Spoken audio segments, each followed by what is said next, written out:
আসসালামু আলাইকুম। আমি এখন অবস্থান করছি প্রাচীন গৌড়নগরীর ঐতিহাসিক স্থাপনা খনিয়াদিঘি মসজিদে। এই মসজিদটি আসলে প্রায় 400 বছর আগে তৈরি করা হয়েছিল এবং পুরো মসজিদটা পাথর এবং মাটির বিভিন্ন পোড়ামাটির ফলক দিয়ে তৈরি করা হয়েছে। তো তৎকালীন গৌড়নগরীর যে প্রশাসকরা ছিলেন সেই সময়ে তাদের অধীনে তৈরি করা হয়েছে, কারণ এখানে সচরাচর মানুষ এখন যেভাবে মসজিদ তৈরি করে তখন সে এইভাবে মসজিদ তৈরি করার সুযোগ ছিল না। কারণ তখনের মসজিদ, এক একটা মসজিদ তৈরি করা অনেক ব্যয়বহুল ছিল এবং যে পাথরগুলো ব্যবহার করা হয়েছে এই পাথরগুলো সাধারণ মানুষের পক্ষে কোনোভাবেই নিয়ে আসা সম্ভব না, যেটা এখনও সম্ভব না। মানে এমনভাবে তৈরি করা হয়েছে যেটা আসলে না দেখলে বুঝতে পারবে না। যদি ভিতরে ঢোকার চেষ্টা করি, এখানে কয়েকটা গম্বুজ আছে আর এটা হচ্ছে বারান্দা। বারান্দায় দুই কাতার মানুষ নামাজ পড়তে পারবে। আর প্রত্যেকটা গম্বুজের ডিজাইনগুলো কিন্তু প্রত্যেকটা জায়গায় কিন্তু চমৎকারভাবে ডিজাইন করে। নর্মালি একটা মসজিদ তৈরি করে রেখে দিয়েছে, বিষয়টা এরকম না। আর যে মূল স্তম্ভগুলো আছে এই স্তম্ভগুলো পাথরের, এখানে পাথরের স্তম্ভ। এই পাথরের স্তম্ভের উপরেই কিন্তু পুরো মসজিদটা দাঁড়িয়ে আছে, মসজিদের মূল কাঠামোটা। আর ভিতরে কিছু কিছু পাথর ব্যবহার করা হয়েছে, এগুলো হচ্ছে কাটা পাথর। এই কাটা পাথরগুলো ব্যবহার করা হয়েছে। এই দিক ভিতরে ঢোকার জন্য তিনটা দরজা, যার মধ্যে এই দরজাটা খাটিয়া সহ বিভিন্ন জিনিস রাখার জন্য ব্যবহার হচ্ছে এখানে। আর এদিকে একটা দরজা, এই দরজাটা মূলত এখন ব্যবহার করা হয়। আর এরপরে হচ্ছে আরেকটা দরজা আছে ওই সাইডে, ওই সাইডের দরজাটা একটু বন্ধ করা আছে, যেহেতু খুব বেশি দরজার প্রয়োজন হয় না। আর এইখানে হচ্ছে পুরো একটা বিশাল বড় গম্বুজ।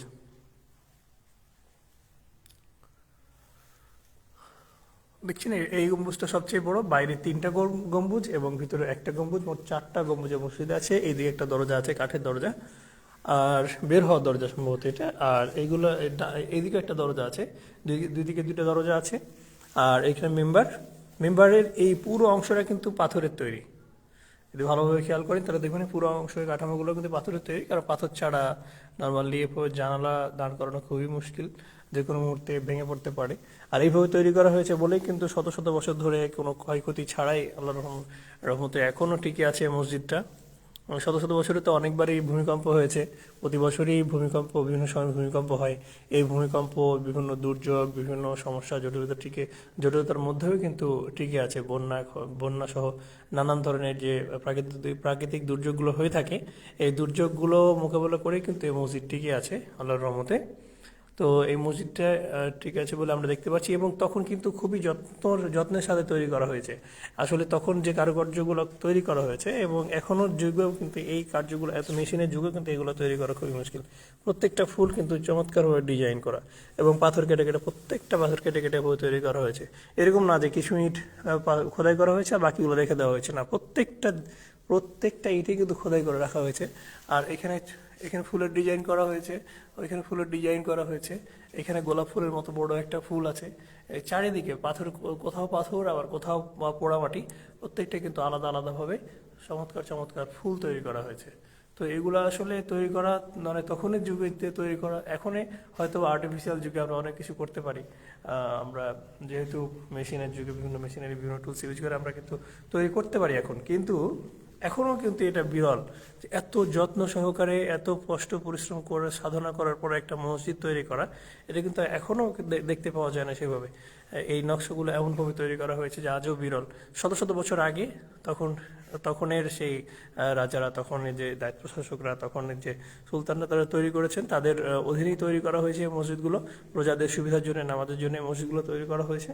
এবং আপনারা এখানে আসলে খুব সহজে আসতে পারবেন। এখানে চাঁপাইনবাবগঞ্জ জেলার শিবগঞ্জ উপজেলায় আপনাদেরকে প্রথমে আসতে হবে কানসাট বাজারে। কানসাট বাংলাদেশের সবচেয়ে বড় আমের বাজার, এই জন্য অনেকে হয়তো কানসাট বাজারকে চিনে থাকবেন।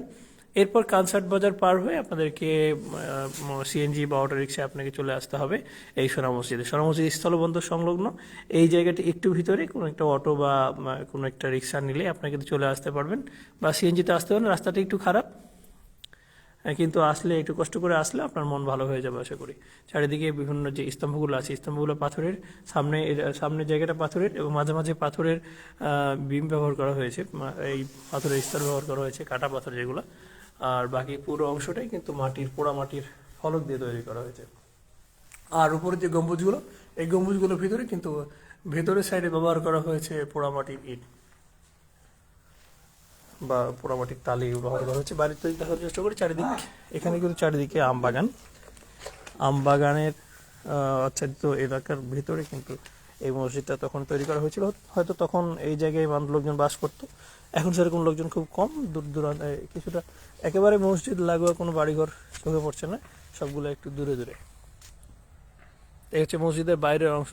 মসজিদের ভিতরের অংশ যেমন ডিজাইন করা হয়েছে, অনুরূপভাবে কিন্তু মসজিদের বাইরের অংশ প্রত্যেকটা জায়গায় কিন্তু ডিজাইন করা, খোদাই করে করে রাখা। আপনারা যদি কাছ থেকে দেখানোর চেষ্টা করেন, দেখেন ডিজাইনগুলো কত চমৎকার।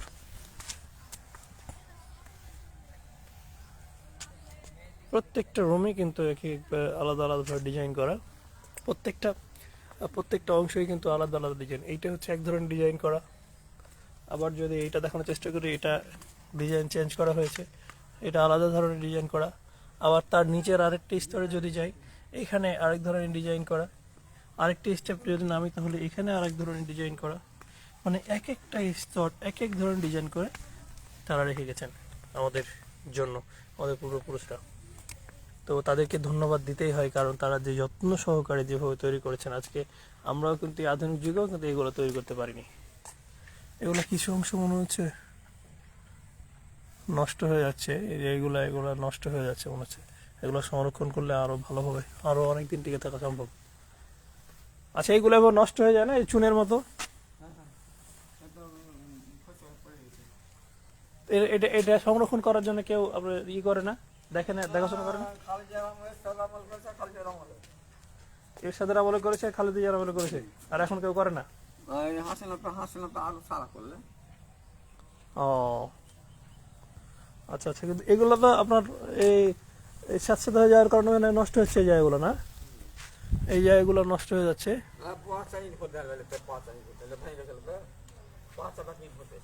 ও এই জায়গাটা পরে তৈরি করা?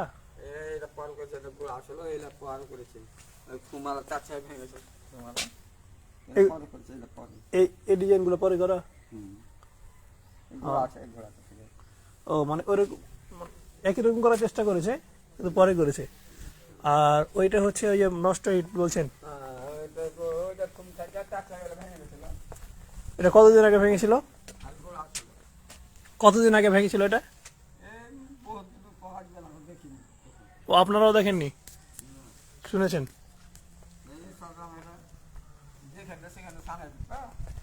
হ্যাঁ,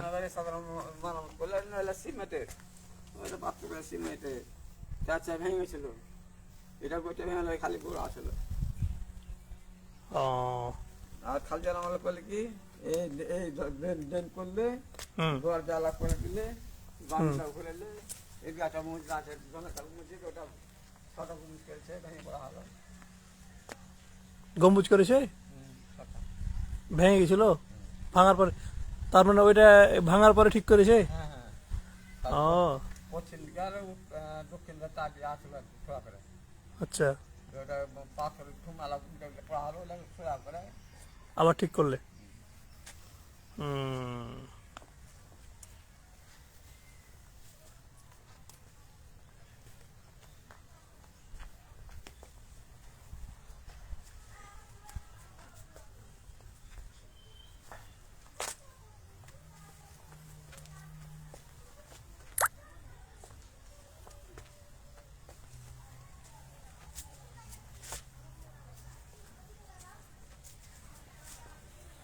প্রত্যেকটা দেওয়ালের বিভিন্ন অংশে ডিজাইন করা, পাথর খোদাই করে ডিজাইন করা, মাটি খোদাই করে ডিজাইন করা হয়েছে।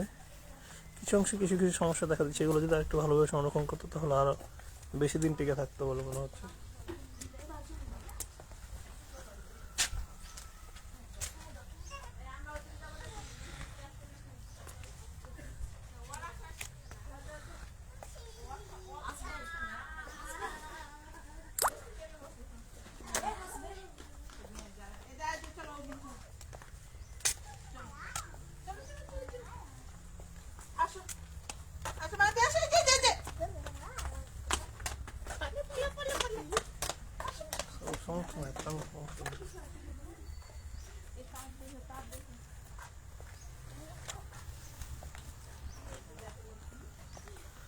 দেওয়ালের প্রত্যেকটা অংশই কিন্তু আলাদা আলাদাভাবে ডিজাইন করা, চমৎকারভাবে নকশা করা। যে নকশাগুলো আজও ঠিক আছে এবং কিছু অংশ যেগুলো নষ্ট হয়ে গেছিলো এগুলো মেরামত করার চেষ্টা করা হয়েছে।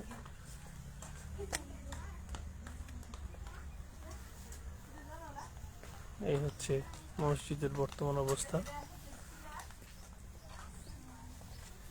আশা করি যারা দেখতে আসবেন তাদের ভালো লাগবে জায়গাটা।